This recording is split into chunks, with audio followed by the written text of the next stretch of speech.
কিন্তু আইয়ুব নবী তিনি তো পয়গম্বর, তিনি তো বুঝতেছেন তার উপরে পরীক্ষা। ভাইরা বন্ধুরা, এরপরে আল্লাহ পাক রব্বুল আলামিন জিবরাইল আমিনকে পাঠালেন। 18টা বৎসর চলে গেল, অসুস্থ অবস্থায় 18টা বৎসর চলে গেল। আল্লাহ এইবার বলেন, জিবরাইল আমার পয়গম্বর আইয়ুবের কাছে তুমি যাও। জিবরাইল আমিন এসে তিনি সালাম দিলেন, আসসালামু আলাইকুম ইয়া নবী আল্লাহ। আইয়ুব আলাইহিস সালাম সালামের জবাব দিতে তিনি একটু দেরি করলেন। এমনি জিবরাইল বলতেছে, নবী গো, আপনি যদি সালামের জবাব দিতে দেরি করেন আপনার উম্মত করবে কি? কারণ সালাম দেওয়া সুন্নত, সালামের জবাব দেওয়া ওয়াজিব। সালাম দেওয়া সুন্নত, জবাব দেওয়া ওয়াজিব। সালাম না দিলে গুনাহ হয় না, কিন্তু জবাব না দিলে গুনাহ হয়, কবিরা গুনাহ হয়। সালাম যেমন দিবেন, জবাব তারে শোনায়া দেওয়া লাগবে। মনে মনে জবাব দিল জবাব হয় না। আর আমাদের সমাজে কিছু মানুষ আছে জবাব তো দেই না, বরং না। আপনি দিয়েছেন সালাম, আসসালামু আলাইকুম ওয়া রাহমাতুল্লাহ, নেতা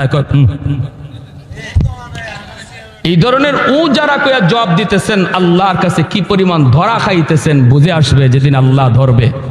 সাবধান, কবিরা গুনাহ হয়, কবিরা গুনাহ। শুধু মুখে মুখে না, শোনায়া জবাব দেওয়া, ওয়া আলাইকুমুস সালাম ওয়া রাহমাতুল্লাহ, ঠিক না? সালামের সহি তরিকা আসসালামু আলাইকুম ওয়া রাহমাতুল্লাহ। আমাদের সমাজে বিভিন্ন ধরনের সালামের স্টাইল। একটা আছে রাজনৈতিক সালাম, সালাম আলাইকুম, আছে সালাম আলাইকুম। আসসালাম শব্দের অর্থ হলো শান্তি নাজিল হোক, আর সালাম আলাইকুম শব্দের অর্থ হলো তোমার উপরে মরণ হোক। কেমন হইল? শান্তির দোয়া হইছে না মরণের দোয়া হইছে? হ্যাঁ, এজন্য কেউ যদি সালাম আলাইকুম কয়, আপনি গিয়ে ধরবেন, ধরে কইবেন, তুই আমারে মরার দোয়া করলে কেন? মরার দোয়া করলে কেন? তুই আমার জন্য শান্তির দোয়া করতে পারস না, মরার দোয়া করলে কেন? সাবধান। এজন্য সালাম শুদ্ধ করে দিব, আর জবাব তারে শোনায়া দিব, জবাব তারে শোনায়া দিব। সালাম পাওয়ার সর্বপ্রথম হকদার হলো বাপ মা। আমাদের সমাজে আমরা আছি যারা সালাম কম বেশি করি, কিন্তু বাপ মারে সালাম করে এমন সন্তান খুব কম। অথচ সালাম পাওয়ার সবচেয়ে বড় হকদার হলো মা বাবা। একটা শান্তির দোয়া, আল্লাহ তোমার উপরে শান্তি নাজিল করুক। আমার বাবার জন্য আমি দোয়াটা করলাম না, মার জন্য এই দোয়াটা করলাম না, এটা বাবার হক নষ্ট করলাম, মার হক নষ্ট করলাম।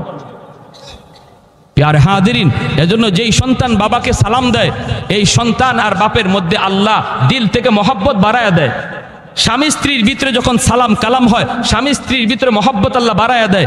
আমার মা বোনেরা যারা শুনতেছেন, যারা মনে করেন ঘরে শান্তি কম, সালামের আমলটা চালু করেন। কবিরাজ লাগবে না, পানি ফোড়াও লাগবে না, শুধু একটা আমল দিয়া গেলাম, স্বামীরে বেশি বেশি সালাম দেন, অটোমেটিক তার মন আপনার দিকে আল্লাহ ঝুঁকায় দেবে, দিলের ভিতরে মহব্বত ঢুকে যাবে। যেই পুরুষ লোক ঘরে সালাম দিয়া ঢুকে, এই ঘরের প্রতিটা মানুষের মধ্যে মহব্বত আল্লাহ তৈরি করে দেয়। জিনমুতের আসর থাকে না এই ঘরে, যেই ঘরে সালামের আমল হয়। আমরা কত জায়গায় দৌড়তেছি আর কত বাটপারের কাছে ধরা খাইতেছি। হ্যাঁ, হাজার হাজার টাকা খরচ হইতেছে, যদি বাটপারে লাগাল পায় জিন সারাবে। আপনার জিন সারানোর তরিকা আপনারই শিখাই দিলাম। আপনি খালি ঘরে সালাম দিয়ে ঢুকেন, জিনের 14 গোষ্ঠী ভাগবো, কেউ ঘরে থাকবে না। প্যারে হাজিরিন, জিবরাইল আলাইহিস সালাম বলতেছে, নবী গো, আপনি যদি সালামের উত্তর দিলেন দেরি কইরা, উম্মতে করবে কি? আইয়ুব আলাইহিস সালাম তখন ডাক দিয়ে বলেন, ভাই জিবরাইল, কেন একটু দেরি করেছি তুমি শুনবা? বলে কেন? যখন তুমি আমাকে সালাম দিয়েছ, তখনই আমার জিহ্বার মধ্যে একটা পোকা উঠছে। আমি ওই পোকাটা যখন আমার জিহ্বায় উঠছে, আমি যদি ওই মুহূর্তে তোমার সালামের জবাব দিতাম, পোকাটা আমার জিহ্বা থেকে মাটিতে পড়ে যেত। পোকাটা আইছে মাত্র খাওয়ার জন্য।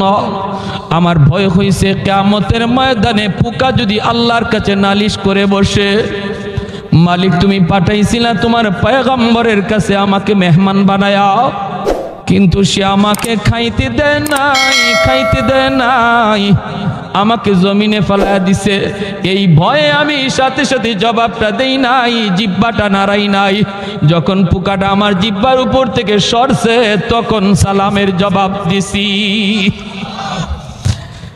মালিক আসমান থেকে ডাক দেয়া কই, জিব্রাইল, আমার পয়গম্বর আইয়ুবের জবাব তুমি কেমন পাইছো? জিব্রাইল আমিন কই, মালিক আসমানের নিচে জমিনের উপরে এত সুন্দর জবাব আমি শুনি নাই। আল্লাহ আমাদের বুঝ হয়ে গেছে তোমার পয়গম্বর সবগুলি পরীক্ষায় জিপিএ 5 পেয়ে পাশ করেছে। আল্লাহ আমি জিব্রাইল সুপারিশ করি আর পরীক্ষা দিও না। আল্লাহ তুমি তোমার পয়গম্বরে আর কষ্ট দিও না, সব তুমি নিয়ে গেছো, এরপরও তোমার জিকির সারে না।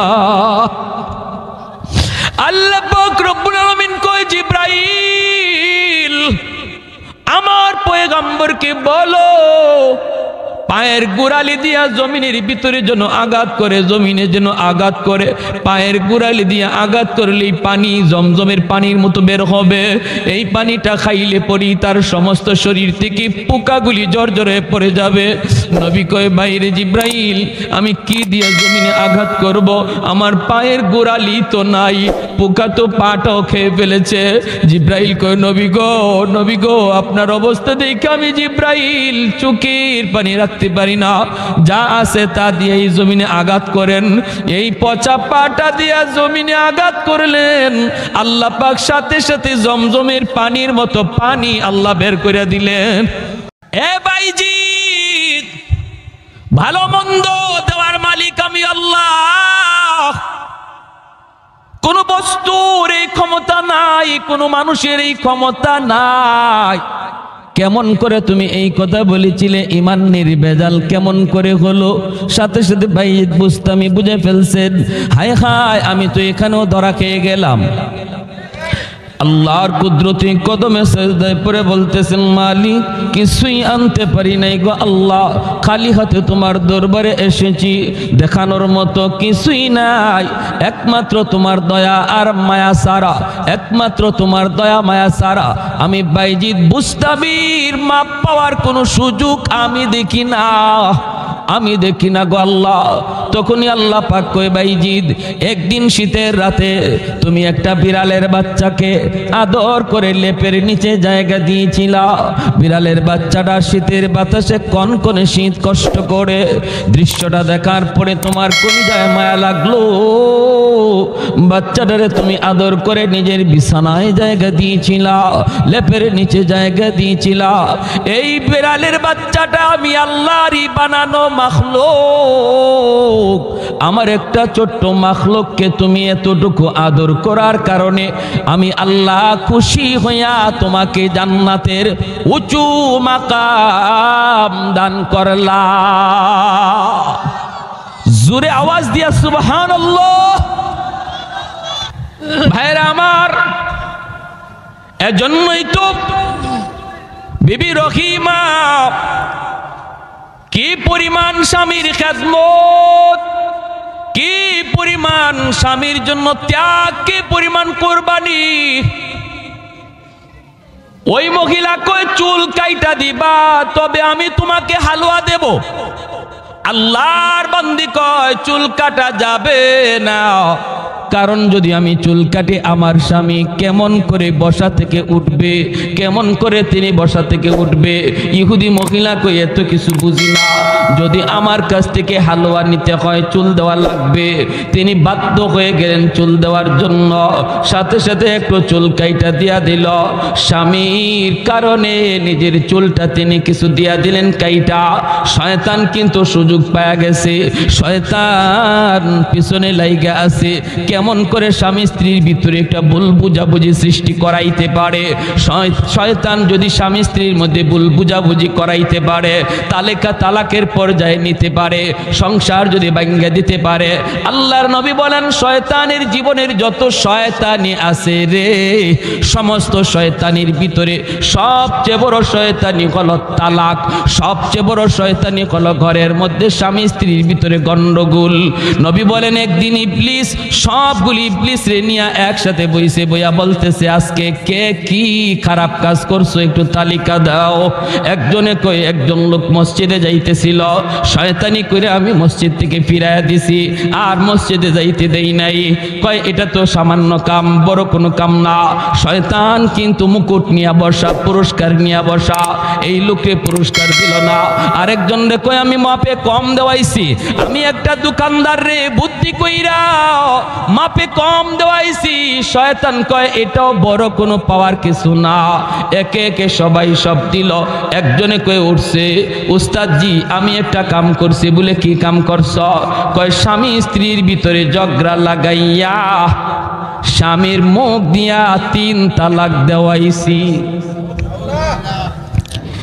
ইবলিস সিংহাসন থেকে লাফ দিয়ে উঠে গেছে, ওইটাই দৌড় দিয়া যায় তার মাথার মধ্যে পুরস্কার এই মুকুট দিয়া কয় তুই আজকে সবচেয়ে বড় শয়তানি করছ, তুমি আমার কাছ থেকে পুরস্কার পাওয়ার যোগ্য।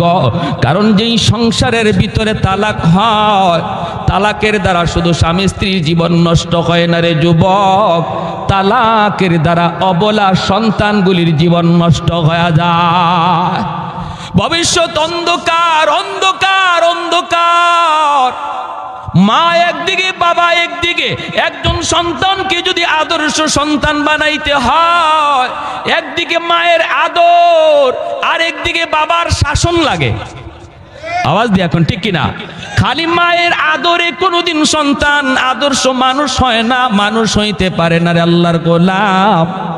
এজন্য বাবার শাসনের প্রয়োজন। তালাক হওয়া মানে মা একদিকে বাবা একদিকে, ছেলে মেয়ে হয়তো মার কাছে নয়তো বাবার কাছে, কিন্তু একসাথে আর মা বাপরে পায় না পায় না। এজন্য এই সন্তানগুলির জীবনটা নষ্ট হয়ে যায়। এজন্য ভাইরা বন্ধুরা মনে রাখবা, নবী বলেন যখনই কোনো ঘরের মধ্যে কোনো পুরুষ তালাক দেয়, সাথে সাথে আল্লাহর আসমানটা কাঁপে ওঠে। এত বড় হালাল জিনিসের ভিতরে সবচেয়ে নিকৃষ্ট নবী বলেছেন তালাক। আমাদের সমাজে পুরুষ তো আছে, কিছু মহিলাও এমন মিলে ঝগড়া কইরা কইরা কয় দে আমারে তালাক দে। কয়নি না কয় না? কয় তুই বাপের বেটা হইলে আমারে তালাক দে।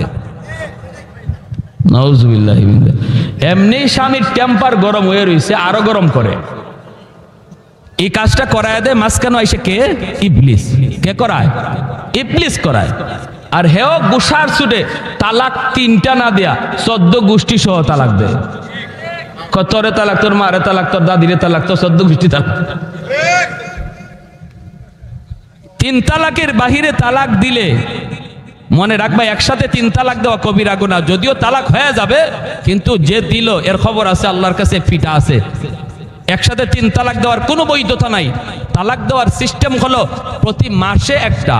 যদি আপনি শাসন করলেন, আপনি বুঝাইলেন, পরিবারের লোক আনলেন, বসলেন 2 পক্ষ লইয়া, এরপরও সমস্যা সমাধান হয় না, আপনার বিবি উল্টা পথেই চলে, উল্টা পথেই চলে, বিছানা পরিত্যাগ করলেন, আপনি তার থেকে দূরে থাকলেন, কথা বন্ধ রাখলেন, হালকা একটু মারদুর। নবী বলেন হালকা মারদুর এর মানে বাঁশ লইয়া লাঠি লইয়া ফিরানি না, মেসওয়াক লইয়া একটু আস্তে কইরা একটু আঘাত দেওয়া। এর মানে একটু সে যেন অপমান বোধ করে, হায় রে আজকে আমার সামনে হাত উঠায় ফেলছে, এতটুকু যেন তার অনুভূতিতে লাগে, তার ইজ্জতে যেন লাগে, এজন্য একটু হাত উঠানি। এর মানে এই না লাঠি লইয়া শরীরে দাগ ফালাইয়া দেওয়া, এরকম না।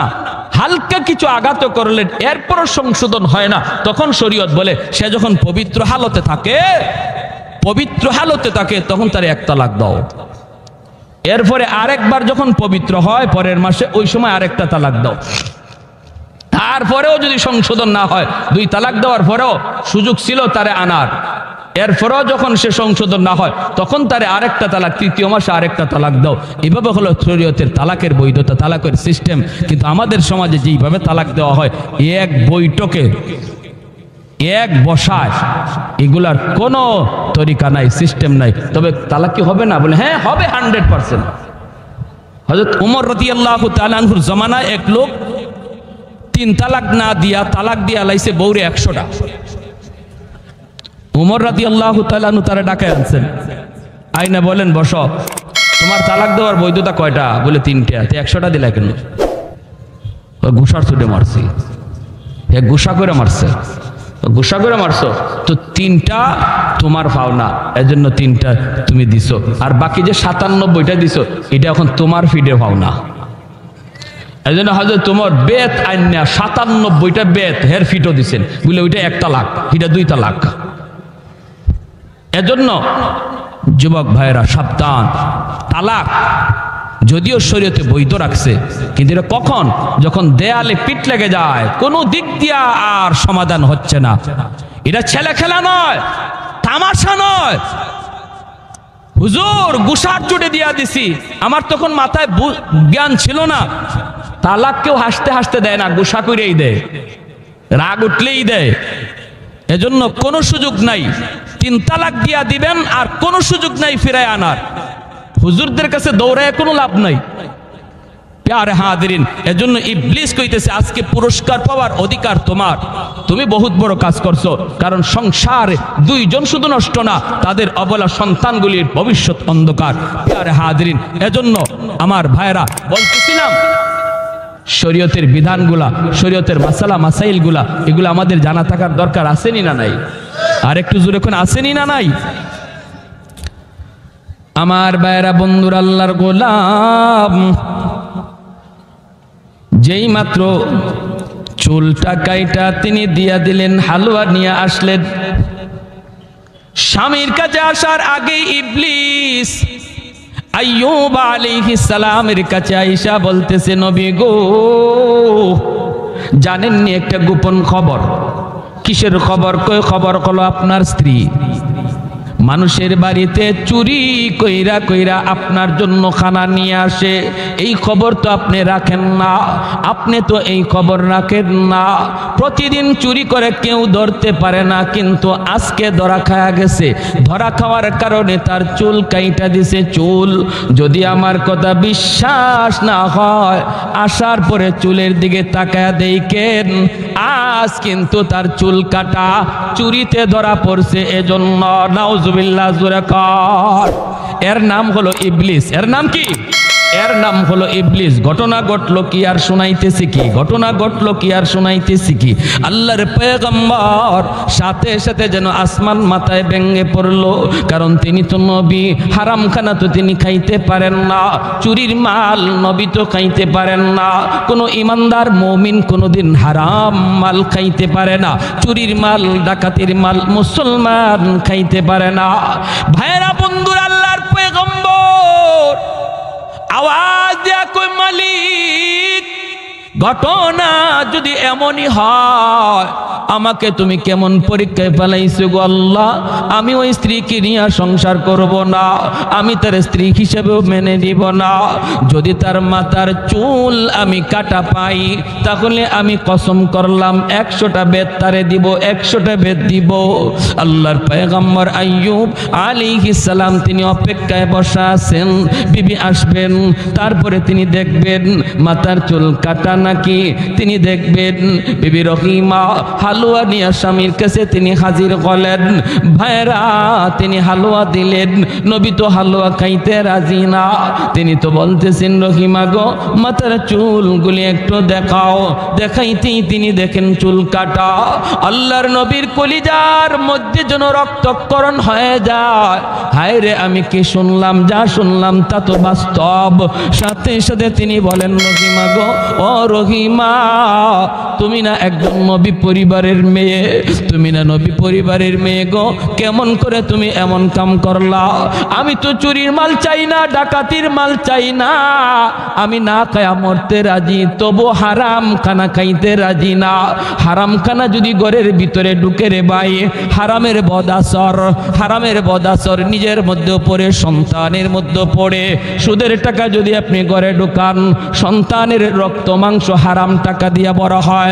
এই সন্তান বড় হওয়ার পরে কোনোদিন নামাজি হয় না, আলেমদের পক্ষে কথা বলে না, ইসলামের পক্ষে কথা বলবে না, বাপ মার সাথে ভালো আচরণ করবে না, বাপ মার সাথে বেয়াদবি করবে, বাবার সাথে বেয়াদবি করবে, বাবার গায়ে হাত উঠাইতে পারে, কারণ তার শরীরে রক্ত মাংস তুমি বাবা হারাম টাকা দিয়া বড় করছ।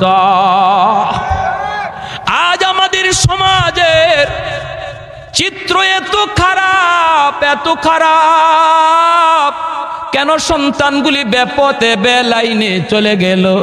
মায়ের কথা শুনে না, বাবার কথা শুনে না।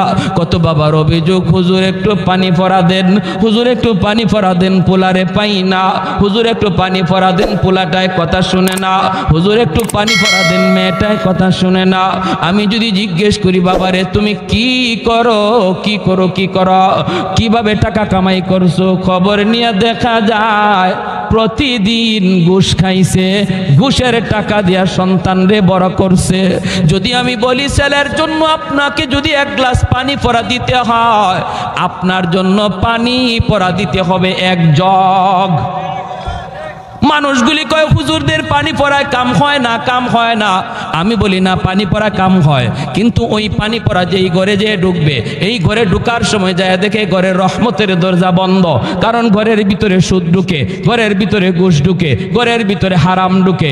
যেই ঘরে হারাম ঢুকে এই ঘরে গজবের দরজা খোলা, রহমতের দরজা বন্ধ। ইমাম সাহেব পানি পড়া দেয়, পানি পড়া আপনার ঘরে গিয়ে ঢুকতে পারে না, কারণ রহমতের দরজা বন্ধ, গজবের দরজা খোলা। ঠিক না, ঠিক না? ফখরে বাঙ্গাল রহমতুল্লাহি আলাইহি ট্রেনে উঠছেন, এক নাস্তিকে হুজুরে পায়া কয়, হুজুর মানুষদের সাথে আর কত দুকাবাজি করবেন? হুজুরে কয়, কের দুকাবাজি? কই যে ফু দেন। একজন একে, হুজুর একটু ফু দেন। আপনি একটু ফু দিলেন, এই যে বাতাস দিলেন, এই বাতাসে কি আছে? বাতাসে কি আছে? এমন দুকা দিয়ে আর কত চলবেন? আল্লাহর ওলি বলেন, তুমি বাতাসে কি আছো বুঝো না? কয়, না বুঝি না। ফখরে বাঙ্গাল রহমতুল্লাহি আলাইহি বলে, কেমনে বুঝবা? কারণ তুমি তো জারজ সন্তান, তোমার বাপের ঠিক নাই। হে হাত পা গুছাইয়া হুজুরে এখনই ধরে ফেলবে। শরীর গরম হয়ে গেছে, চেহারা লাল হয়ে গেছে, মানুষজন জমা হয়ে গেল। কি হয়েছে? কয়, হুজুরে আমাকে গালি দিয়েছে। আল্লাহর ওলি বলেন, না আমি তো গালি দেই নাই, আমি তারে বুঝাইছি বাতাসে কি হয়। দেখেন, সে বলছে আমরা যে কোরআন পুইরা ফু দেই, বাতাস দিই, এই বাতাসে বুঝি কিছু হয় না। আমি যে তারে গালি দিলাম, মারলামও না, তার উপরে হাতও উঠাইলাম না, শুধুমাত্র একটা বাতাস ছাড়লাম। গালিও তো একটা বাতাস, এই বাতাস ছাড়াতেই দেখেন তার চেহারা লাল হয়ে গেছে, বডিটা ফুলে গেছে। বুঝাইলাম, নাপাক গালির বাতাসে যদি তোমার চেহারা লাল করে দেয়, বডি যদি ফুলায় দেয়, আল্লাহর কালাম পইরা ফু দিলেও আসর আছে। আপনাদের বালিয়ার পীর সাহেব রাহিমাহুল্লাহ, জিনার খলিফা নুরউদ্দিন ঘরপুরি রহমতুল্লাহি আলাইহি, হুজুরের শনিবার মঙ্গলবার পানি ভরা দেন। আর পানি ভরা দেওয়ার সিস্টেম হলো, মাদ্রাসার সামনে যে পুকুর, এই পুকুরের মধ্যে ফু দিয়া হুজুর চলে যেতেন। আর মানুষ এই পুকুর থেকে পানি নিত, নিয়া নিয়া সবার কামও হয়ে যেত। আলহামদুলিল্লাহ, পুকুরের পানি নিয়ে কাম হয়ে যেত। একদিন হুজুরের এক ভক্ত, খুব কঠিন ভক্ত, আইসা বলতেছে, হুজুর আপনি পুকুরের মধ্যে ফু দিয়া যান, আর পুকুরের এই ফু কোন জায়গায় লাগলো, কোথায় লাগলো না, এটা আমরা বুঝবো কেমন করে? হুজুর আমার একই নয় না, আপনি আমার এই জগটার মধ্যে একটু ফু দেন। নুরউদ্দিন ঘরপুরি রহমতুল্লাহি আলাইহি বলেন, তোমার একই নয় না? কয় না, একই নয় না। কত একই এখন হবে? কাচের গ্লাস লই আইছে, হুজুরে বলেন কাচের জগ, এই জগটার মধ্যে ভালো করে তুমি ধইরো, আমি ফু দেই। আমাদের উস্তাদরা পাশেই বসা ছিলেন, সবাই নিজের চোখে দেখছেন, উস্তাদগণ বলছেন কাচের জগটা তুমি ভালো করে ধইরো, আমি ফু দেই। হে কাচের জগটা এমনি ধইরা রাখছে। আল্লাহর ওলি তিনি ফু দিলেন, ফু দেওয়া মাত্র কাচের জগটা টাস টাস করে ভেঙ্গে পানিটা মাটিতে পড়ে গেল। এ ভাই, এজন্য বলি উলামায়ে কেরামের কোনো দোষ নাই। পানি পড়ায় আজকাল কেন কাম হয় না রে যুবক? এক জমানায় কাম হয়েছে। কোন জমানায় কাম হয়েছে? যেই জমানায় মুসলমানের ঘরে রহমতের দরজা খোলা ছিল, ফজরের পরে ঘর থেকে কোরআন তেলাওয়াতের আওয়াজ শোনা যাইত, ঠিক না? এক সময় গ্রামের ভিতর দিয়া যদি চলতাম, প্রতিটা ঘর থেকে মা বোনদের কোরআন তেলাওয়াতের আওয়াজ শোনা যাইত। কিন্তু এখন গ্রামের ভিতর দিয়ে হাঁটলে মনে হয় ফজরের পরে সব মরে গেছে। রাতের বেলা চুরি করা যতটা সহজ, ফজরের পরে মনে হয় এর চেয়ে আরো বেশি সহজ, ঠিক না? কোনো খবর নাই, কোনো খবর নাই। তাহলে হুজুরের পানি পড়া ঢুকবো কোন দিক দিয়া? হুজুরের এই কোরআন পইরা ফু দিব, এই তাবিজ পড়া ঢুকবো কোন দিক দিয়া? এজন্য বলতেছি হারাম ঘরে ঢুকানো বন্ধ করো, হারাম ঘরে বাজানো বন্ধ করো। মুসলমানের ঘরে কোন গান চলে, খেলাধুলার আয়োজন চলে, অথচ সপ্তাহে সপ্তাহ চলে যায়, কোরআন তিলাওয়াতের আওয়াজ হয় না, ঠিক না? মাসকে মাস চলে যায়, কোরআন তিলাওয়াতের আওয়াজ হয় না, হয় না রে আল্লাহর গোলাম। আইয়ুব নবী ডাক দিয়ে বলতেছেন, বিবি গো মরে যাব তবু চুরি করা মাল খাবো না, হারাম খাবো না, হারাম খাবো না, হারাম খাবো না। বিবি রহিমা তখন বলেন, বিস্বামী গো কেমন করে তুমি বুঝলা এটা হারাম? কই তুমি কারো বাড়িতে চুরি কইরা মাল আনছো, এজন্য তোমার চুল কাইটা দিছে, চুল কাইটা দিছে। আল্লাহর বান্দি তখন চোখের পানিটা সাইরা বলতেছেন, স্বামী গো কে তোমারে এমন বলছে? কয় গ্রামের একটা মানুষ। সাথে সাথে তিনি কান্দেন আর বলেন, স্বামী বিশ্বাস করো আমিও নবী পরিবারের মেয়ে গো, চুরি করি নাই, আমার বাপ দাদা কেউ চোর ছিল না, কেউ চুরি করতে শিখায় না। আমার ঘটনা হলো এমন, ইহুদি মহিলা আমাকে দিতে চায় না, বাধ্য হইয়া আমি চুলটা দিছি। এইবার আল্লাহর নবী তিনি বুঝে ফেলছেন এটা ইবলিস ছিল, ইবলিস। এখন তিনি কসম তো করে ফেলছেন, কসম তো করে ফেলছেন। আল্লাহ পাক জিব্রাইল আমিনকে পাঠাইছে, জিব্রাইল আমার নবী তো কসম করে ফেলছে চুল কাটা দেখলে 100টা বেত্রাঘাত করবে, কসমটা তো পুরা করা দরকার। ও জিব্রাইল তাড়াতাড়ি করে যাও, যাইয়া আমার আইয়ুব নবীকে বলো 100টা ছোট ছোট বাঁশের কঞ্চি এক জায়গায় যেন একত্রিত করে তারপরে আস্তে করে যেন রহিমাকে আঘাত দেয়, আমি আল্লাহ কসম পুরা করে নিব। একটু জোরে কোন সুবহানাল্লাহ, আর একটু জোরে কোন সুবহানাল্লাহ। সকল ক্ষমতার মালিককে, ফরমান আসে কার কাছ থেকে? আদেশ মানব কার? আমার যুক্তি যেখানে শেষ সেখান থেকে আল্লাহর কুদরত শুরু হয়, ঠিক না? আমার যুক্তি যেখানে শেষ সেখান থেকে আল্লাহর কুদরত শুরু হয়। তোমার আমার যুক্তি যেখানে শেষ সেখান থেকে আল্লাহর কুদরত শুরু। তুমি বলতেছো কোরআনে এই কথা কেমনে আসলো, জান্নাত জাহান্নামের আলোচনা কেমনে আসলো? উলামায়ে কেরামের কথার মাঝখানে কেউ কোনোদিন পণ্ডিতি করবা না, কারণ উলামায়ে কেরাম নিজের থেকে কিছু বলে না, যা বলে আল্লাহর কথা বলে, যা বলে নবীর কথা বলে। অতএব উলামায়ে কেরামের কথার সাথে পণ্ডিতি করতে চাইলে তোমাকেও কোরআন হাদিসের পণ্ডিত হওয়া লাগবে। ইঞ্জিনিয়ারের সাথে আমরা দ্বন্দ্বে যাই না, তোমরা কেন দ্বন্দ্বে আসো? ডাক্তারের সাথে আমরা দ্বন্দ্বে যাই না, ডাক্তার তুমি কেন আমাদের সাথে দ্বন্দ্বে আসো? মেজরের সাথে আমরা দ্বন্দ্বে যাই না, তুমি কেন আমাদের সাথে দ্বন্দ্বে আসো? যে যেই বিভাগের পণ্ডিত সেই বিভাগ নিয়ে পণ্ডিতি করো, ভিন্ন বিভাগে যাওয়ার চেষ্টা করবা না, কারণ এদেশের মানুষের মাথার মুকুট হলো উলামায়ে কেরাম। প্যারে হাজিরিন, এজন্য মনে রাখবেন ষড়যন্ত্র একমুখী নয়, চতুর্মুখী ষড়যন্ত্র ইসলাম নিয়ে শুরু হয়েছে। আমাদের সজাগ থাকা লাগবে। কোন সময় যদি একটু অসতর্ক হয়ে যায় মনে রাখবা মহাদৌলত ইমান ডাকাতি হবে। নবী বলেন ফিতনার জমানায় ইমান যদি হেফাজত রাখতে চাও আলাইকুম বিমুজালাসাতিল উলামা, আমার উলামায়ে কেরামের সাথে, আমার উলামায়ে কেরামের সাথে সর্বদা মিলেমিশে থাকবা, আল্লাহ তোমার ইমান হেফাজত রাখবে। এই ফিতনার জমানায় একা একা হাঁটবার চেষ্টা করবেন না, কেউ একা একা পণ্ডিত হওয়ার চেষ্টা করবেন না, এটা নবী নিষেধ করে গেছেন।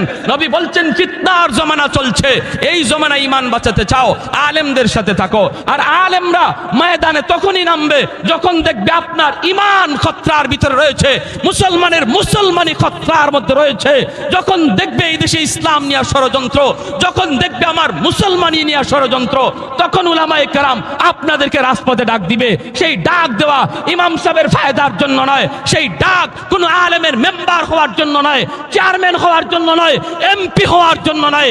ইসলাম থাকবে কি থাকবে না সেই কারণে আপনাদেরকে ময়দানে ডাক দিবে। সেই ডাকে কারা কারা প্রস্তুত হাত উঠে একটু আল্লাহকে দেখান। আল্লাহ তুমি কবুল করো, জোরে বলি আমিন। পশ্চিমাদের চোখ পড়েছে কাবা গড়ের প্রান্তরে, ব্রিটিশ দালাল দল বেঁধেছে ধ্বংস করতে চায় কারে। পশ্চিমাদের চোখ পড়েছে কাবা গড়ের প্রান্তরে, ব্রিটিশ দালাল দল বেঁধেছে ধ্বংস করতে চায় কারে। আল্লাহ পাকের ঘর তোর সাহস থাকলে ধর, দো জাহানের মালিক যিনি পবিত্র কাবা। ওই আরবের দিন বাঁচাতে সত্য ন্যায়ের মুক্তি চাই, মুহাম্মাদের বাহিনী আজ আসলে তোদের রক্ষা নাই। ওই আরবের দিন বাঁচাতে সত্য ন্যায়ের মুক্তি চাই, মুহাম্মাদের বাহিনী আজ আসলে তোদের রক্ষা নাই। মুহাম্মাদুর রাসূলুল্লাহর বাহিনী আসেনি, হাত উঠে বলো আসেনি। আর একটু জোরে আসেনি। একটু দাঁড়াও, জেগে ওঠো ওহে মুসলমান, আর কতদিন দিন ইসলামের সইবে অপমান। রক্ত দিয়ে পবিত্র ওই মক্কা মদিনা, সেই জমিনে সিনেমা হল চলতে পারে না। সবাই একমত? মক্কা মদিনা মুসলমানের কলিজার জমিন, ঠিক না? আজকে ওই আরবের জমিনে সিনেমা হল উদ্বোধন হয়, যাত্রার উদ্বোধন হয়, দাওয়াত ও তাবলীগের কাজ বন্ধ করা হয়, জিকিরের আওয়াজ বন্ধ করা হয়, আজান নিষিদ্ধ করার পায়তারা করা হয়, ইহুদিদের কালচার চলে। অতএব আরবের জমিন নিয়ে যদি মুসলমান তোমার আমার বেঁচে থাকে কোনো লাভ নাই, ঠিক কিনা? একটু দাঁড়াও, জেগে ওঠো ওহে মুসলমান, আর কতদিন দিন ইসলামের সইবে অপমান। রক্ত দিয়ে পবিত্র ওই মক্কা মদিনা, সেই জমিনে সিনেমা হল চলতে পারে না। নূর মক্কার ইসলাম তার থাকলো কি আর দাম, বন্দিশালায় তাকে যদি কাবার ইমাম, ঠিক কিনা? ওই আরবের দিন বাঁচাতে সত্য ন্যায়ের মুক্তি চাই, মুহাম্মাদের বাহিনী আজ আসলে তোদের রক্ষা নাই। ওই আরবের দিন বাঁচাতে সত্য ন্যায়ের মুক্তি চাই, মুহাম্মাদের বাহিনী আজ আসলে তোদের রক্ষা নাই। পশ্চিমাদের চোখ পড়েছে কাবা গড়ের প্রান্তরে, ব্রিটিশ দালাল দল বেঁধেছে ধ্বংস করতে চায় কারে। আল্লাহ পাকের ঘর তোর সাহস থাকলে ধর, দো জাহানের মালিক যিনি পবিত্র কাবা। ওই আরবের দিন বাঁচাতে সত্য ন্যায়ের মুক্তি চাই, মুহাম্মাদের বাহিনী আজ আসলে তোদের রক্ষা নাই। এই বিনোদের চরের যুবকদের হাত উঠে একটু দেখাও, মুহাম্মাদুর রাসূলুল্লাহর বাহিনী আসেনি? আরো জোরে আসেনি? আল্লাহ তুমি কবুল করো, জোরে বলি আমিন। সবাই সজাগ আছেন তো ইনশাল্লাহ? সবাই সজাগ আছেন তো? শেষ পর্যন্ত পরীক্ষাটা কইগে থামছে, ইচ্ছা আছে সবার শোনার? আল্লাহ প্রত্যেককে আমলের নিয়তে শোনার তৌফিক দাও, সবাই বলি আমিন। আরো জোরে বলি আমিন। যখনই তিনি কঞ্চি 100টা কঞ্চি হাতে লই আস্তে করে আঘাত করলেন, আল্লাহ আসমান থেকে জানাই দিয়েছে, নবী আমি তোমার কসমের কাফারা কবুল করেছি। যেরকম সুবহানাল্লাহ। ভাইয়েরা আমার, এরপরেই বিবি রহিমা গেছেন খানা আনার জন্য। ওই দিন খানা আইনা যখন তিনি মুখের ভিতরে ঢুকাইতে যাইয়া, জিব্বাটা ঢুকাইতে যাইয়া ওনার জিব্বার মধ্যে একটা পোকায় কামড় মারছে। আর ওই পোকার কামড়টায় যন্ত্রণা সইতে না পাইরা আল্লাহর বান্দি চিৎকার দিয়া জমিনে পড়ে গেছেন আর কাঁদতেছেন, বলতেছেন স্বামী গো, একটা পোকার কামড় আমি সইতে পারলাম না, আজ 13টা বৎসর যাবত তুমি কেমন করে এতগুলি পোকার কামড় সইতেছ? আজ 13টা বৎসর যাবত কেমন করে এতগুলি পোকার কামড় সইতেছো? স্বামী গো, একটা পোকার কামড় সইতে পারলাম না, একটু আল্লাহর কাছে দোয়া করো না, আল্লাহ যেন তোমার সুস্থ করে দেয়। সাথে সাথে আল্লাহর পয়গম্বর তিনি কান্দেন আর বলেন, রহিমা, ও রহিমা, তুমি এটা কেমন প্রস্তাব দিয়েছো? আমি আল্লাহর কাছে কেমন করে সুস্থতার কথা বলবো? 70 বছর আল্লাহ আমাকে সুস্থ রেখেছেন, ঘাম বিচি পর্যন্ত আমার শরীরে উঠে নাই। আল্লাহ যদি আমাকে বলে, আইয়ুব 70 বছর আমি আল্লাহ তোমাকে সুস্থতার নিয়ামত দিয়েছি, মাত্র 13টা বছর তুমি অসুস্থ, এখনো তো 70 বছর হলো না, এখনই বুঝি তুমি অধৈর্য হয়ে গেছো, এখনো তো বরাবর হলো না, সুস্থতার সাথে অসুস্থতার বয়স তো বরাবর হলো না। যদি আল্লাহ আমাকে এমন কথা বলে গো রহিমা, কি জবাব দিব? না না, আমি এমন প্রস্তাব আমি আল্লাহর কাছে করতে পারি না।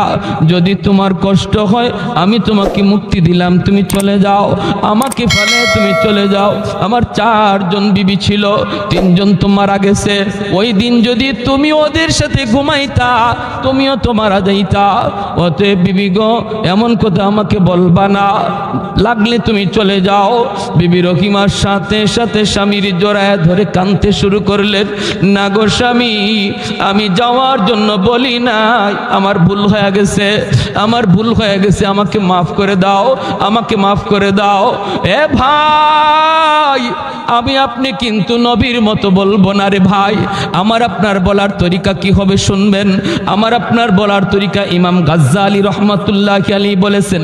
তিনি বলেছেন, আল্লাহর কাছে বলবো, মালিক, সুস্থতাও তোমার দেওয়া নেয়ামত, অসুস্থতাও তোমার দেওয়া নেয়ামত। অসুস্থতার দ্বারা তুমি মুমিনের গুনাহ মাফ করো, তার মাকাম মর্যাদা তুমি বাড়ায় দাও। কিন্তু মালিক, আমার ঈমান বড় দুর্বল, আমার ঈমান বড় দুর্বল, আমাকে অসুস্থতার নিয়ামত তুমি দিও না। আল্লাহ, আমাকে সুস্থতার নিয়ামত তুমি দান করো। জোরে কোন সুবহানাল্লাহ। এইভাবে আমরা আল্লাহর কাছে দোয়া চাইব। কিন্তু আইয়ুব নবী, তিনি তো নবী, তিনি তো পয়গম্বর, তিনি তো বুঝতেছেন তার উপরে পরীক্ষা। ভাইরা বন্ধুরা, এরপরে আল্লাহ পাক রব্বুল আলামিন জিবরাইল আমিনকে পাঠালেন। 18টা বৎসর চলে গেল, অসুস্থ অবস্থায় 18টা বৎসর চলে গেল। আল্লাহ এইবার বলেন, জিবরাইল, আমার পয়গম্বর আইয়ুবের কাছে তুমি যাও। জিবরাইল আমিন এসে তিনি সালাম দিলেন, আসসালামু আলাইকুম ইয়া নবী আল্লাহ। আইয়ুব আলাইহিস সালাম সালামের জবাব দিতে তিনি একটু দেরি করলেন। এমনি জিবরাইল বলতেছে, নবী গো, আপনি যদি সালামের জবাব দিতে দেরি করেন আপনার উম্মত করবে কি?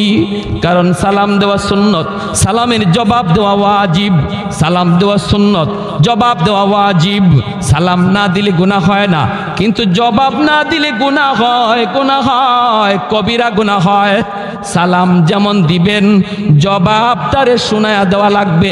মনে মনে জবাব দিল, জবাব হয় না। আর আমাদের সমাজে কিছু মানুষ আছে, জবাব তো দেই না, বরং কয় না। আপনি দিয়েছেন সালাম, আসসালামু আলাইকুম ওয়া রাহমাতুল্লাহ, নেতা কয়। এই ধরনের যারা কয়া জবাব দিতেছেন, আল্লাহর কাছে কি পরিমাণ ধরা খাইতেছেন বুঝে আসবে যেদিন আল্লাহ ধরবে। সাবধান, কবিরা গুনাহ হয়, কবিরা গুনাহ। শুধু মুখে মুখে না, শোনায়া জবাব দেওয়া, ওয়া আলাইকুমুস সালাম ওয়া রাহমাতুল্লাহ, ঠিক না? সালামের সহি তরিকা আসসালামু আলাইকুম ওয়া রাহমাতুল্লাহ। আমাদের সমাজে বিভিন্ন ধরনের সালামের স্টাইল। একটা আছে রাজনৈতিক সালাম, সালাম আলাইকুম, আছে সালাম আলাইকুম। আসসালাম শব্দের অর্থ হলো শান্তি নাজিল হোক, আর সালাম আলাইকুম শব্দের অর্থ হলো তোমার উপরে মরণ হোক। কেমন হইল? শান্তির দোয়া হইছে না মরণের দোয়া হইছে?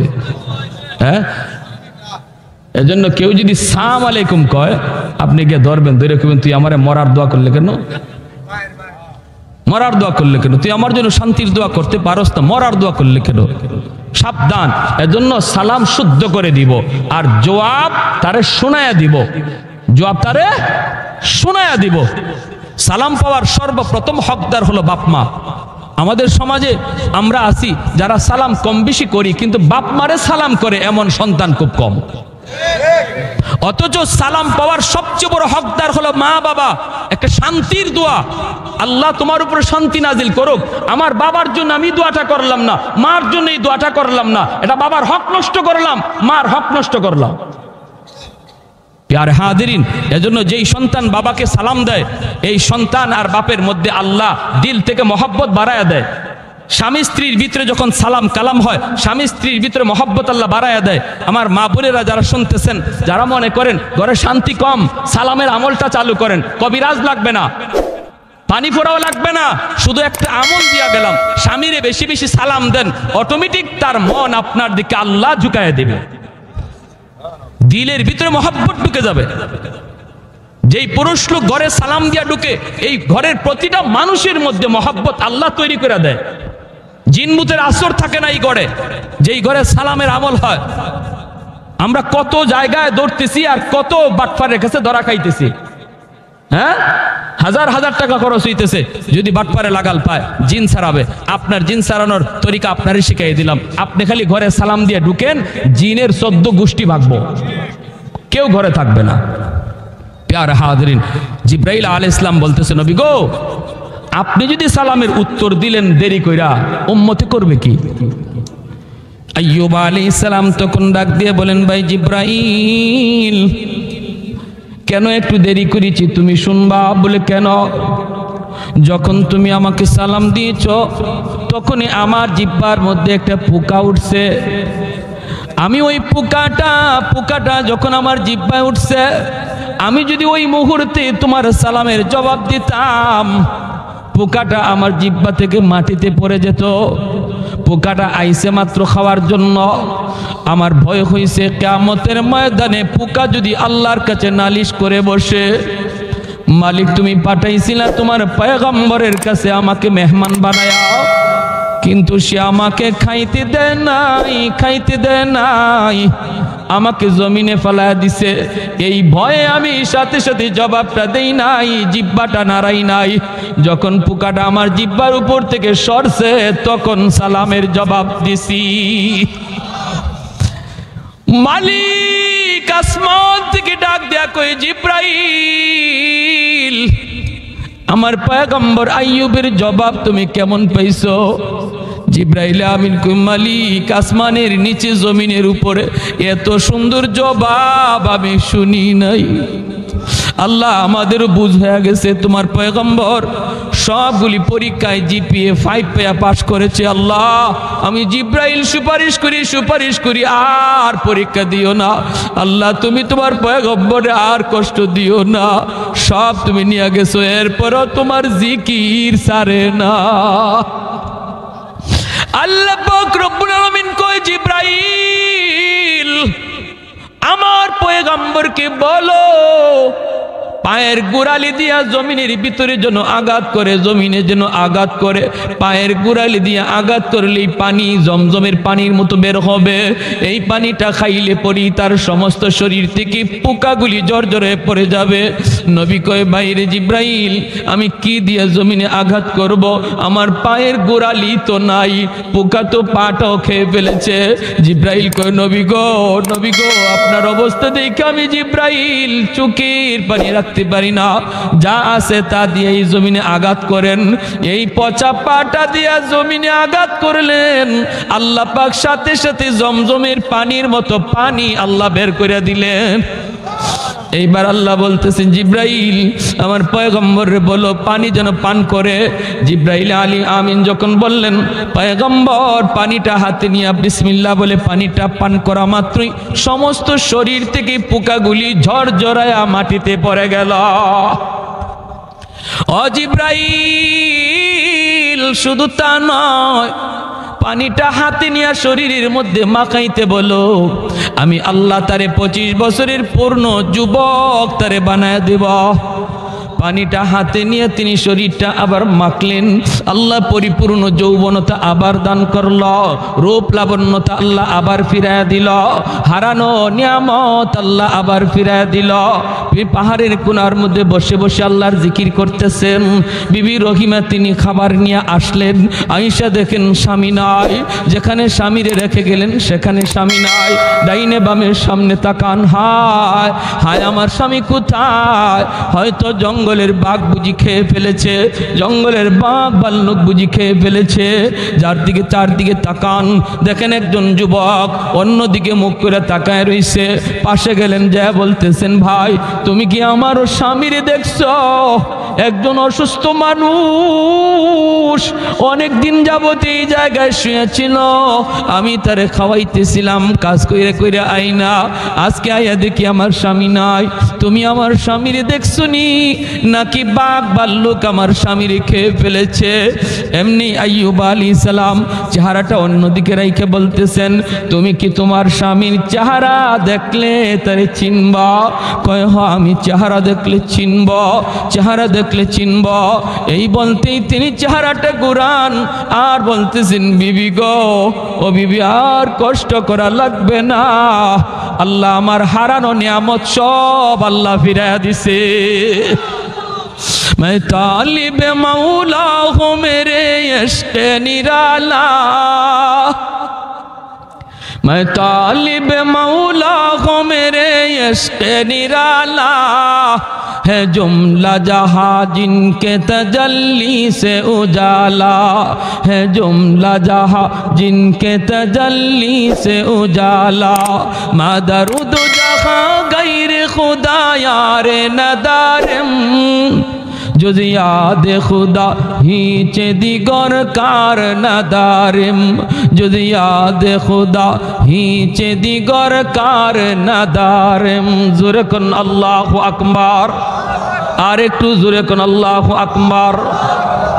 এজন্য আমার ভাই সব নিয়ামত আল্লাহ ফিরিয়ে দিয়েছেন, বিবিদেরকে আল্লাহ আবার জিন্দা করে দিয়েছেন, 6টা সন্তানকে আল্লাহ আবার জীবিত করে দিয়েছেন। যেরকম সুবহানাল্লাহ। সহায় সম্পদগুলি আল্লাহ ফিরিয়ে দিয়েছেন। তাফসীরের কিতাবের ভিতরে লিখেন সাইয়্যিদুনা আইয়ুব আলাইহিস সালাম তিনি নিয়ামত ফিরে পাওয়ার পর যেই রাস্তা দিয়ে তিনি হাঁটতেন পিছন দিকে স্বর্ণের বৃষ্টি নাজিল হইত। সুবহানাল্লাহ। জোরে কোন। এতগুলি নিয়ামত কখন? যখন সবর করছেন, বিপদে পইরা সবর করছেন। আমি আপনিও যদি সবর করি, আল্লাহ সুসংবাদ দিয়েছেন, সুসংবাদ। অভাবে আসরে আল্লাহর গোলাম, সাবধান মনে রাখো, অভাবে পইরা স্বভাব নষ্ট করো না, অভাবে পইরা স্বভাব তুমি নষ্ট করো না। মনে রাখবা, অভাবী মানুষ অভাবের ভিতরে যখন তাকে আল্লাহ তারে পরীক্ষা নেন, অভাবের ভিতরে পইরা সে শুকুর করে কিনা। ধনী মানুষের উপর আল্লাহ পরীক্ষা নেন, ধন দৌলত পাইয়া সে শুকরিয়া আদায় করে কিনা, অভাবী মানুষে সবর করে কিনা। এ ভাই মনে রাখো, একজন গরিব মানুষ যখন হাত উঠায়, আর একজন ধনী মানুষ যখন হাত উঠায়, ধনী মানুষও হাত উঠাইছে, গরিবও হাত উঠাইছে, দুজন এক ক্যাটাগরির মুমিন, এক ক্যাটাগরির নামাজি, এক ক্যাটাগরির দিনদার, দুজন সমানে সমান, দুজন হালাল পথে চলে, দুজন আল্লাহকে ভয় করে। কিন্তু এরপরও নবী বলেন ওই ধনী লোকের আগে গরিবের হাত আল্লাহর কাছে আগে কবুল হয়ে যায়। শুধু তা নয়, শুধু তা নয়, নবী বলেন লক্ষ টাকা ধনী যদি আল্লাহর ঘর মসজিদে দান করে, তবুও গরিবের খালি হাতের দোয়া আগে কবুল হয়ে যায়। এজন্যই নবী বলেছেন ইন্নামাল ফুকারা ইয়াদখুলুনাল জান্নাতা ক্বাবলাল আগনিয়া বি500 সানা। গরিব ধনীর 500 বছর আগে আল্লাহর তৈরি জান্নাতে যাবে। কোন গরিব? যেই গরিব গরিবী হালতো মসজিদে গেছে, যেই গরিব গরিবী হালতো বিবিরে পর্দার ভিতরে রাখছে, যেই গরিব গরিবী হালতো মেয়েটারে পর্দার ভিতরে রাখছে, যেই গরিব গরিবী হালতো হালাল পথে চলছে, হারাম পথে যায় নাই, সুদখোরের কাছ থেকে কখনো সুদে টাকা আনে নাই, অভাবে চলছে সংসার, অভাবে চাপালছে, এরপর আল্লাহর ভয় যার অন্তরে ছিল, এই গরিবরে আল্লাহ পাক এলাকার ধনীরা যারা জান্নাতে যাবে, সম্পদ হালাল পথে কামাই কইরা, হালাল পথে ব্যয় কইরা যেই ধনীরা জান্নাতে যাবে, এদের 500 বছর আগে আল্লাহ তারে জান্নাত দিবে। সুবহানাল্লাহ। জোরে কোন। তাহলে বিপদে পড়ে সবর করলে লাভ আসেনি না নাই? অভাবে পইরা নামাজ কালাম পড়লে লাভ আসেনি না নাই? আমাদের সমাজের ম্যাক্সিমাম মানুষ আমরা হলাম অভাবী, গরিব, ঠিক না? হ্যাঁ, এজন্য এই বিষয়টা নিয়ে বয়ানটা করলাম। আল্লাহ আমাদেরকে যে হালে রাখছে, এই হালতটা হলো অভাবের হালত। এই হালতটা হলো শহরে বন্দরে যারা আছে, আমেরিকা লন্ডনে যারা আছে, এদের কোনো অভাব নেই। যখন মন চায় গাড়ি চড়ে, যখন মন চায় বিমানে চড়ে, যখন মন চায় যা তা কিনে। কিন্তু আমরা যখন মন চায় তা মন চাইলেও পারি না, ঠিক না? মন চাইলেও পারি না। এজন্য আল্লাহ বলে বান্দারে ধন দৌলত তো আমিই দেই, এক শ্রেণীরে দিছি, তোমারে দিছি না, এটা আমিই করছি। এরপরও তুমি যখন আমার এই সিদ্ধান্তের উপরে তুমি সবর করছো, আল্লাহ আমি তোমার সিদ্ধান্ত মাইনা নিলাম, দুনিয়াতে আমার গরিব বানাইছো, আল্লাহ মাইনা নিছি, মানসি বিদায়ী তো তোমার ইবাদত বন্দেগী করি, মানসি বিদায়ী তো তোমার কদমে সেজদা দেই। আল্লাহকে বান্দা দেখ আমি আল্লাহ কত বড় মুনসিফ, আমার ইনসাফ দেখ। দুনিয়াতে ধনী আরাম করছে, তোর থেকে 60-70 বছরে হায়াত পাইছিল এই ধনী, 60 বছর সে আরামের দিক দিয়ে তোমার চেয়ে আগে ছিল, 60-70 বছর আরাম করছে তোমার থেকে বেশি। আর আখিরাতের ময়দানে আরামের ব্যবস্থায় আমি আল্লাহ তার চেয়ে তোমারে 60 বছর আগে না 500 বছর আগে দিব। জোরে কর না সুবহানাল্লাহ।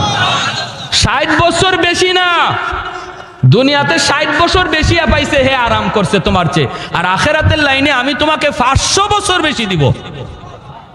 সুবহানাল্লাহ। তাহলে আমরা যে হালে আল্লাহ রাখছি এই হালতে সবর করতে রাজি আছি কারা কারা? একটু হাত উঠে আল্লাহকে দেখান। আল্লাহ তুমি প্রতিটা হাতকে কবুল করো। কেউ আমরা নিরাশ না হই, কেউ আমরা মুখ দিয়া কোনোদিন কুফরি কালাম বের করব না, এমন কথা বলবো না আল্লাহ বুঝি আমারই পাইলো, শুধু আমারই খালি দেখলো, বিপদ দিয়ে আমারে সারে না, আমি নামাজ কালাম পড়ি, আমার কি দোষ, এই ধরনের কথা না। সর্বদা আল্লাহর উপরে কর। আর ইমাম গাজ্জালির মতো দোয়া কর, আল্লাহ ও আল্লাহ আমার ইমান দুর্বল, আল্লাহ তুমি আমারে কঠিন বিপদে ফেলাইও না, আমি কঠিন পরীক্ষা পারবো না, আল্লাহ আমার ইমান দুর্বল, আল্লাহ তুমি আমারে সহজ করে দাও। এই দোয়াটা করলে আল্লাহ খুশি হয়, আল্লাহ বিপদ দূরও করে, আল্লাহ খুশিও হয়। আল্লাহ আমাদের সবাইকে, বিশেষ করে এই যুবকগুলিকে আল্লাহ পাক ইসলামের পথে চলার, আল্লাহর বন্দেগী সঠিকভাবে করার এবং বিবি বাচ্চারে পর্দার ভিতরে রাইখা হালাল পথে পালবার তৌফিক আল্লাহ সবাইকে দান করুন। সবাই কোন আমিন।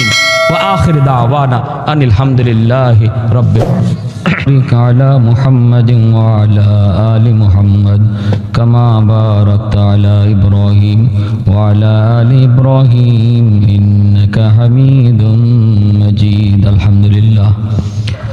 الحمد لله الذي هدانا لهذا وما كنا لنهتدي لولا أن هدانا الله لقد جاءت رسل ربنا بالحق ربنا ظلمنا أنفسنا وإن لم تغفر لنا وترحمنا لنكونن من الخاسرين رب ارحمهما كما ربياني صغيرا رب ارحمهما كما ربيانا صغيرا يا أرحم الراحمين يا أكرم الأكرمين يا راحم المساكين أسألك مسألة المسكين أي الله তোমার দরবারে হাত দুইটা বাড়াইলাম। আয় আল্লাহ কুদরতি নজরে মায়ার নজরে তাকে দেখো, গভীর রাত পর্যন্ত তোমার বান্দারা আয় আল্লাহ বসে বসে তোমার কথা, তোমার হাবিবের কথা, তোমার নবী আম্বিয়া কেরামের কথা মনোযোগ দিয়ে শুনতেছে গো মালিক। আল্লাহ আমল খানা যদি পছন্দনীয় হয়, এর উসিলায় আমাদের জীবনের সব গুনাহ খাতা মাফ ফরমাও। ও মালিক জানি না গো মালিক আমাদের কার হায়াত কতদিন দুনিয়ায় বাকি আছে, কত যুবক ঘুমায় আর ঘুম থেকে উঠে না, কত বাবা ঘর থেকে বের হয়ে যায় আর সন্তানের কাছে ফিরে না। এই আল্লাহ কত যুবক মার কাছ থেকে বিদায় নিয়ে বের হয় আর ঘরে আসে না। আল্লাহ আমাদেরকে বেনামাজি বানায়া তুমি কবরে নিও না। চোখের সামনে কত বন্ধু কবরে গেল, চোখের সামনে খেলাধুলার সাথী কবরে শুয়ে রইল।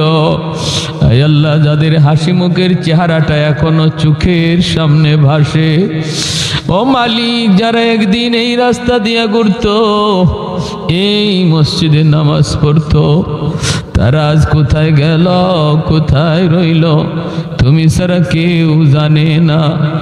আয় আল্লাহ আমরা খাঁটি দিলে তওবা করলাম, আমাদের তওবাকে কবুল আর মঞ্জুর ফরমাও।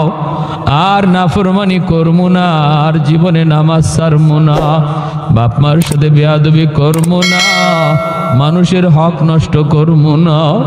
আল্লাহ মেহেরবানি করে আমাদের তওবাকে কবুল আর মঞ্জুর ফরমাও। ও মালিক জানি না গো মালিক, কার জানি আমার মতো দুঃখিনী মা দুনিয়ায় নাই। যার মা নাই সে জানে মা কত বড় নিয়ামত, যার বাবা নাই সে জানে বাবা কত বড় দৌলত। যে মা একাধারে 10 মাস 10 দিন পেটে রাখল, মার পেটে তাইকা কলিজায় লাথি মারছি, মা খানা বন্ধ কইরা উঠে গেল, চোখ দিয়া পানি জোরে বাবা যায় জিজ্ঞেস করে কি হইছে খানা খাইবা না? মা তখনও কয় না তোমার সন্তান আমার কলিজায় লাথি মারছে। ও মালিক কত রাত মা না ঘুমাইয়া এই ঘর ওই ঘরে হাইটা হাইটা রাত কাটাইলো। আমি দুনিয়া আসলাম, প্রস্রাব করে বিছানা ভিজায় দিছি, মা ভিজা বিছানায় শুইয়া আমাকে বুকে রাইখা সারা রাত কাটায় দিল। আমি ঘর থেকে রাগ করে বের হয়ে গেছি, সবাই ঘুমায়া পড়লো, দুঃখিনী মা ঘুমায় না। গভীর রাতে দরজার কিনারায় যদি আইসা আম্মা কইয়া ডাক দিছি, মার সাথে সাথে দরজা খুইলা দিছে। মালিক কেমনও মারে তুমি কবরে আযাব দিও না, এমনও মারে তুমি কবরে মাইরো না। মারুটা ডাইকা বলে বাজান রে, মার কবরের পাশ দিয়া চইলে যাও, কবরটা দেখাও বুঝি মার কথা ইয়াদ হয় না। সন্তান যদি দিন না শিখে মার কবরের পাশ দিয়া, বাবার কবরের পাশ দিয়া চইলা যায়, গান গাইয়া বন্ধুদের সাথে হাসি তামাশা কইরা চইলা যায়, সন্তানরে যদি বাপ মা দিন শিখায় যায়, মার কবরটা দূর থেকে দেখলেই কলিজা কামড় দিয়ে উঠে, বাবার কবরটা দেখলেই কলিজা কামড় দিয়ে উঠে। ইয়াসিন পইরা পইরা রওনা দে, সাথে সাথে গো মালিক তুমি বুঝি কবরের আযাব মাফ কইরা দাও। আয় আল্লাহ, এলাকার ঘরে ঘরে হাফিজি কোরআন আলেমে দিন কবুল করে নাও। স্কুলের ছাত্রগুলি, কলেজের ছাত্রগুলি রে পাক্কা নামাজি দিনদার কোরআন তেলাওয়াতকারী বানায়া দাও। যেই বাবা বাড়ি বানায়া দিয়া গেল, আমার মাথার উপরে লাইট জ্বলে ফ্যান ঘুরে। যেই বাবা খাইতে বসলে আমি সামনে দাঁড়াইছি, নিজের মুখের লোকমা আমার মুখে তুইলা দিছে। ঈদের দিনে বাবা সিরা লুঙ্গি পরছে, আমাকে নতুন কাপড় কিনে ঈদ নামাজে লয়ে গেছে।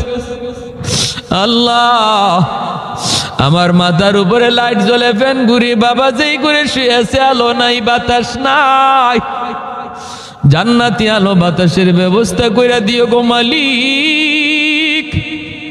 আব্বা আম্মার কবরে জান্নাতি আলো বাতাসের ব্যবস্থা কইরা দিও।